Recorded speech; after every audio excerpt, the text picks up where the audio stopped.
At ngayong araw nga naman na ito ay mag-upgrades tayo ng ating sports case. Sabi kasi ng ilan, pangit nga daw at walang kaporma-porma. Uwe, talaga ba? Siguro inggit lang kayo kasi yung sasakyan mo, tsinelas.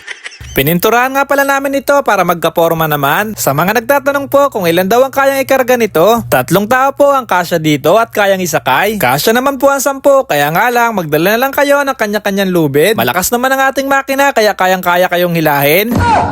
At naglagay na rin pala kami dito ng payong para hindi naman mainitan ng sakay at pag naulan naman ay hindi mababasa. Nagbili na nga din pala kami dito ng siklam para kayang-kayang hugutin. At sa mga nagtatanong po kung magkano nga daw yung ginastos namin dito, pagkahanga lang at kasama yung mga upgrades ay 4,372. At pagkasama naman po ang makina ay 11,872 ang inabot. At ayan na nga, tuyo na nga din ang pintura kaya iaalay na namin ang makina nito. Napakaliit nga lang tingnan ang sasakyan na ito pero napakamahal din pala ng gastos. At talaga nakatipid nga tayo sa gasolina nito dahil isang bira mo pa lamang ay nasa Manila ka na. Pwede din sa Heaven pag nadiskaril ka sa tulay at nahulog ka.